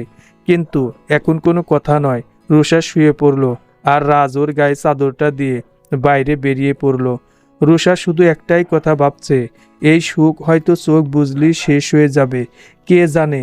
রাজ আজ অনেক দিন পর বাগানে হাঁটছে। ওকে দেখে তুলিও গেল। ভাইয়া, আজ অনেক দিন পর মনে হচ্ছে তুই অনেক হ্যাপি আছিস। হ্যাঁ রে, ঠিকই বলেছিস। আজ কেন জানি না খুব হালকা লাগছে। মনে মনেই একটা ভালো লাগার সৃষ্টি হয়েছে। তাই নাকি? আচ্ছা, বৌমণি কি করছে? ওকে ঘুম পাড়িয়ে দিয়ে এসেছি। তাই ভালো করেছিস। কে জানে কি হয়েছে। রাজ মনে মনে ভাবতে লাগলো, যা হয়েছে সব আমার জন্যই হয়েছে, আর এখন থেকে যা হবে সব ভালো হবে। কিরে ভাইয়া, কি ভাবছিস? না, কিছু না, এমনিতেই। চল ঘরে চল। চল। রাত যখন ঘরে গেল দেখলো রুষা ড্রয়িং রুমে বসে মায়ের সাথে কথা বলছে। এ কি, ও নিচে নেমে এলো কখন? আমি তো ওকে ঘুমোতে বলেছিলাম। থাক, ওর যা মন চায় তাই করুক। রাজ চুপচাপ উপরে উঠে গেল। রাজ, আসবো? আরে তোরা, আয় আয়, এতে জিজ্ঞেস করার কি আছে? না, বলছিলাম কি, আমরা কাল ঢাকায় ফিরে যাচ্ছি। ওখান থেকেই বিদেশে ফিরে যাব। রাঘব, এসব কি বলছিস তোরা? চলে যাবি মানে? মাত্র তো কয়দিন আগে এলি। এই এই তোরা আমার সাথে ইয়ার্কি করছিস না তো? না রে, আমরা সত্যিই চলে যাব। আমার বিয়ের অনুষ্ঠান না দেখেই। মানে? না, আসলে জানিস, আমি অনেক ভেবে দেখলাম যে আমি সত্যিই রুষার উপর অন্যায় করছি। তাই আমি সিদ্ধান্ত নিয়েছি যে আর কোনো ভুল বোঝাবুঝি নয়, আমি রুষাকে স্ত্রী হিসাবে মেনে নেব। তাই আগামীকাল আমি সামাজিকভাবে একটা পার্টির আয়োজন করেছি। এবার তোরাই বল, হোয়াট এ সারপ্রাইজ। রাজ, তুই সত্যি রুষাকে মেনে নিয়েছিস? এনা, আস্তে বল, আস্তে। এই সারপ্রাইজটা আমি সবাইকে দিতে চাই। চল নিচে চল, বাকিটা ওখানে হবে। রাজ ওর সব বন্ধুদের নিয়ে নিচে গেল। মা, সবাইকে একটু ডাকবে প্লিজ। কেন রে রাজ, কোনো সমস্যা? মা তুমি একবার ডাকুই না। রাজের মা সবাইকে ডেকে নিয়ে আসলো। কি ব্যাপার? কেউ কিছু বুঝতে পারছে না। রাজ, কি হয়েছে? হ্যাঁ বাবা, বলছি। রাজ একবার করে সবার মুখের দিকে তাকালো। আজ আমি অনেক বড় একটা সিদ্ধান্ত নিয়েছি। তোমরা হয়তো সবাই খুব অবাক হবে, সেটাই স্বাভাবিক, কারণ অবাক হওয়ারই কথা। আমি সবার সামনে আজ এই কথা বলছি যে সবার চোখে বিস্ময়, সবাই রাজের দিকে একদৃষ্টিতে তাকিয়ে আছে। আমি রুষাকে আমার স্ত্রী হিসেবে মেনে নিয়েছি। এই কথা শোনার সাথে সাথে সবাই খুব খুব খুশি হলো। বাবা, তুই তুই সত্যি বলছিস তো? তুই রুষাকে মেনে নিয়েছিস? হ্যাঁ মা, আমি সত্যিই বলছি। আজ আমার খুব ভালো লাগছে যে এটা দেখে এতদিন পর হলেও আমার ছেলেটি একটা সঠিক সিদ্ধান্ত নিতে সক্ষম হয়েছে। বাবা, রাজ ভাই, তুমি সত্যিই ওই রুষাকে নিজের স্ত্রী হিসেবে মেনে নিয়েছো? ভাবি, হ্যাঁ ঠিক তাই। আর তাই আমি আগামীকাল সন্ধ্যায় একটা পার্টির আয়োজন করেছি, যেখানে আমার রুষার বিয়ের ব্যাপারটা আমি নতুন করে সবাইকে জানাবো। তোমাদের যাকে যাকে বলা দরকার বলে দিও। আর আমি আর রুষা গিয়ে আজ সন্ধ্যায় রুষার বাড়ির লোকদের নিয়ে আসব। এসব বলে রাজ উপরে চলে গেল। রুষার চোখ দিয়ে গড়গড়িয়ে পানি পড়ছে। ও সত্যিই বুঝতে পারছে না এসব সত্যি নাকি। না রে মা, আর কান্না নয়। তুই আমার দেওয়া কথা রেখেছিস।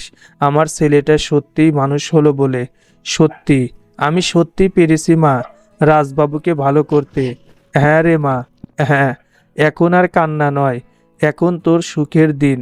রুষার কাছে সব শুধু স্বপ্নই লাগছে। সুইট হার্ট, এখনো কেন কাঁদছো? আর কোনো কান্না নয় এনা। রুষা। রুষা আস্তে আস্তে উপরে উঠে দরজার পাশে দাঁড়ালো। কি হলো, বাইরে দাঁড়িয়ে আছো কেন?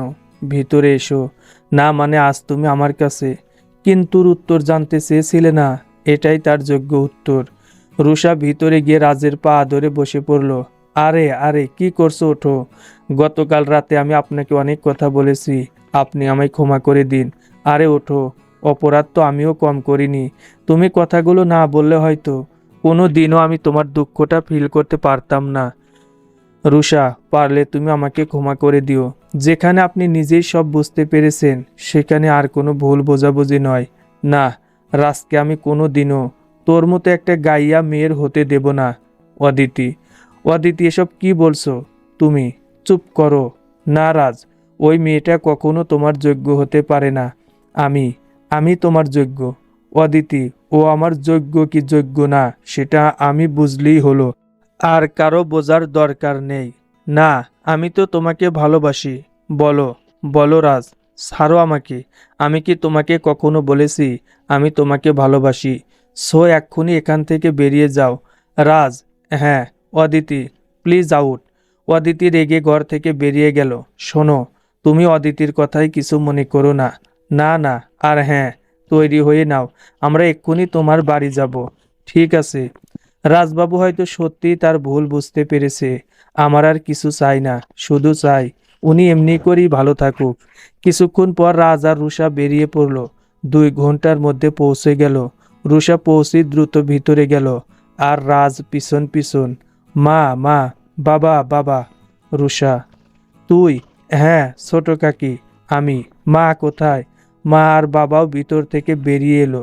রুষাকে দেখি উনারা কান্নায় ভেঙে পড়ল। মা। রুষা দৌড়ে মায়ের কাছে গেল। কেমন আছো মা? তোকে দেখে কি আর খারাপ থাকতে পারি বল? রাজকে দেখে ওরা সবাই একটু ঘাবড়ে গেল। তুমি? বাবা। রাজ গিয়ে ওদের পায়ে ধরে সালাম করলো। সবাই খুব অবাক হয়ে গেল। বেঁচে থাকো বাবা, সুখী হও। হঠাৎ এলে, একটা খবর দিলেই পারতে। আসলে সব তো হঠাৎ করেই হয়েছে, তাই আর খবর দেওয়া হয়নি। বাবা মা, সেদিনের ঘটনার জন্য আমাকে আপনারা ক্ষমা করে দিন। সত্যি আমার মাথা ঠিক ছিল না বলে কি বলতে কি বলেছি। না না বাবা, আমরা কিচ্ছু মনে করিনি। আসলে আমরাও তো তোমার মনের অবস্থাটা বুঝতে পেরেছি বাবা। এ মা, সি সি, এতক্ষণ ধরে বাইরে দাঁড়িয়ে আসো, এসো, ভিতরে এসো। মা, না, আসলে আজকে আমরা থাকতে পারবো না, অনেক কাজ আছে। রাজ, কি বলছো এসব? প্রথমবার তুমি আমাদের বাড়িতে এসেছো, আর কিছু মুখে না দিয়ে একটু না বসি চলে যাবে, তা কি হয় মা? না, আসলে সত্যিই সময় নেই। আমরা আপনাদের দাওয়াত করতে এসেছি। আগামীকাল আমার আর রুষার বিয়ে উপলক্ষে একটা পার্টির আয়োজন করেছি, তাই আপনারা সকালেই চলে যাবেন। তাই ঠিক আছে বাবা, আমরা যাব, কিন্তু তুমি অন্তত এক গ্লাস পানি হলেও খেয়ে যাও বাবা। ঠিক আছে, তাই দিন। রাজ পানি খেয়ে রুষাকে নিয়ে আবার বাড়ির উদ্দেশ্যে বেরিয়ে পড়ল। বাড়িতে পৌঁছেই সবাই সেদিনের মতো নিজেদের কাজ সেরে খাওয়া দাওয়া করে শুয়ে পড়ল। কি ব্যাপার রুষা, তুমি নিচে বিছানা করছো যে? নয় কি করব, কেন উপরে শোবে না? এখনো সেই সময় হয়নি, আগে কালকের অনুষ্ঠান হোক, তারপর দেখা যাবে। তাই? হ্যাঁ তাই। এবার শুয়ে পড়ুন, কাল অনেক কাজ আছে। ঠিক আছে। সেই দিন রাতে ওরা অনেক কথা বলল, অনেক গল্প করলো, তারপর ঘুমিয়ে পড়ল। পরদিন সকালে রুষা সকাল সকাল উঠে অজু করে নামাজ পড়ে নিল। তারপর রাজকেও ডেকে দিল। রাজ আজ আর কিছু বলল না, উঠে গেল। রুষা রান্নাঘরে গিয়ে সবার জন্য খাবার তৈরি করলো।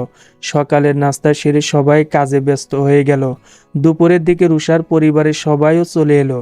রুষা আজ আবারও বউয়ের সাথে সাজছে, কিন্তু আজ তার মনে আর কোনো কষ্ট নেই।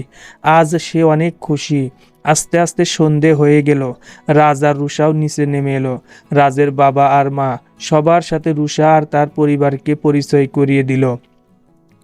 রাজ সবার সামনে রুষার হাতে আংটি পরিয়ে দিল। আজ আমি সত্যি অনেক খুশি রুষা। আমিও রুষা। রাজ রাজ রুষার হাতটা ধরলো আর ওকে ভালো করে দেখছে। রুষা, তুমি সত্যি অনেক সুন্দর, আর তোমার চোখ দুটো আরো বেশি। তোমার মুখ কত মায়াবী। মনে মনে ভাবতে লাগলো, কি দেখছেন? আজ বলতে আর কোনো দ্বিধা নেই যে তোমাকে দেখছি। আরে বৌমণি, ভাইয়া, তোরা এখানে। তুলিকে দেখে ওরা দুজন একটু সরে দাঁড়ালো। চলো বৌমণি। কোথায়? কোথায় আবার? আজ তোমাদের জন্য অনুষ্ঠান, আর তোমরা একটু দেখবে না কে কি খাচ্ছে, কি করছে? ও হ্যাঁ, তাই চলো। রুষা তুলির সাথে সব দিক ঘুরে ঘুরে দেখছে, কিন্তু হঠাৎ করে ওর খুব খারাপ লাগছে, কেমন জানি বমি আসতে চাইছে। বৌমণি, কোনো সমস্যা? না, তুমি এখানে দাঁড়াও, আমি আসছি। ঠিক আছে। রুষা ভিতরে ঢুকে উপরে ওয়াশরুমে চলে গেল। আরে রুষা এত তাড়াহুড়ো করে ভিতরে কোথায় গেল? রাজ রাজ ও রুষার পিছু পিছু গেল। রুষা তো বমি করতেই অবাক হয়ে গেল। এ কি, এত রক্ত! রুষা যেন নিজের চোখকেই বিশ্বাস করতে পারছে না। পিছন থেকে দাঁড়িয়ে রাজও দেখে এক পা পিছিয়ে গেল। রুষা তাড়াতাড়ি মুখ ধুয়ে ফেলল। হঠাৎ ও বুকে হাত দিয়ে মাটিতে বসে পড়তেই রাজ ওকে গিয়ে ধরে ফেলল। রুষা, রুষা তোমার কি হয়েছে? এই রুষা। রুষা কোনো কথাই বলতে পারছে না, শুধু জোরে জোরে নিঃশ্বাস ফেলছে।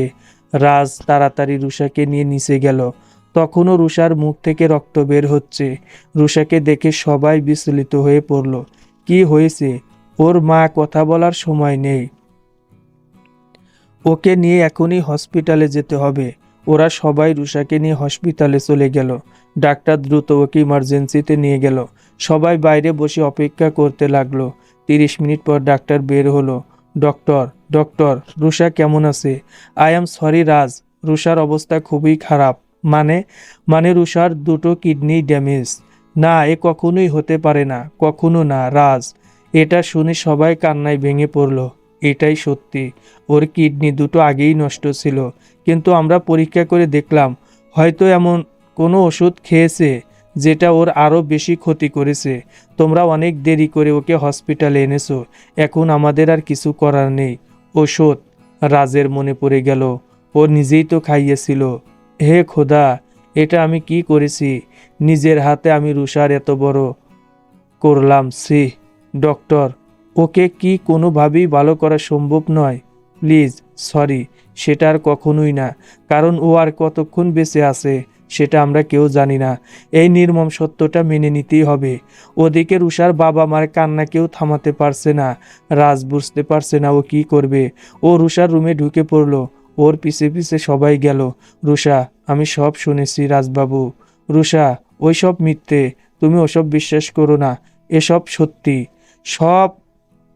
রুষা, এতদিন পর আমি একটু সুখের দেখা পেয়েছি, সেটা আমি আর হারাতে চাই না। আমি তোমাকে আরো অনেক বড় ডাক্তারের কাছে নিয়ে যাব, তুমি চিন্তা করো না। একদম না। মা, বাবা? হ্যাঁ মা, বল। আপু ফিরে এলে তোমরা তাকে ক্ষমা করে দিও। আমি তো থাকবো না, তোমরা নিজেদের যত্ন নিও। এসব তুই কি বলছিস? হ্যাঁ মা, বাবা, আপনারা একটু আসবেন। হ্যাঁ বৌমা বলো। রাজবাবুকে আপনারা আর ভুল বুঝবেন না, উনি একদম ভালো হয়ে গেছেন। তুলি, তোমার ভাইয়াকে দেখে রেখো। হ্যাঁ বৌমনি, দেখব। আপনারা একটু শুনবেন। রাজের বন্ধুরা রুষার দিকে এগিয়ে এলো। আপনার বন্ধুকে আপনারা আর কখনো কষ্ট দেবেন না, ও একদম ভালো হয়ে গেছে। ওকে ডিয়ার ভাবি, বলো আমাকে তুমি ক্ষমা করে দিও, আমি তোমার সাথে অনেক বেয়াদবি করেছি। কি বলছো রুষা? এভাবে বলে না রাজবাবু। বলো রুষা, আমার আর কাউকে কিছু বলারও নেই, চাওয়ারও নেই। শুধু আপনার কাছে একটা জিনিস চাইবো, দেবেন? বলো। আমাকে একবার জড়িয়ে ধরবেন? রাজ রুষাকে জড়িয়ে ধরে কাঁদতে শুরু করলো। রুষা, এত সহজে আমি তোমাকে ছাড়বো না। তোমার সাথে আমার এখনো ঘুরতে যাওয়া বাকি, রাতের আকাশে ছাদে বসে এখনো তারা গোনা বাকি। তোমাকে আমি ছাড়বো না, কখনো না। তুমি আমাকে ছেড়ে যেতে পারো না। রুষা আর রাজ কাঁদছে, ওদের কান্না দেখে সবাই কাঁদছে। শেষ, রুষা আর কাঁদছে না। রুষা, এই রুষা, রুষা, কথা বলো। এই রুষা, রুষা। ডক্টর, ডক্টর দেখুন না, রুষা আর কথা বলছে না। দেখি, সরুন আপনারা। Sorry, she is dead. না, এ হতে পারে না। রুষা, এই রুষা, তুমি মরতে পারো না। না। সবাই কাঁদছে, কিন্তু রুষা আর ফিরে আসবে না। হসপিটাল থেকে নিয়েই সব কাজ শেষ করে ওকে কবর দেওয়া হলো। রাজ আর কাঁদছেও না, কোনো কথাও বলছে না, চুপ করে আছে। রুষার মৃত্যুটাও কিছুতেই মেনে নিতে পারেনি। এখনো রাতে ঘুমোলে ওর মনে হয় কেউ সকালে উঠে ওকে নামাজ পড়তে ডাকছে। সমাপ্ত।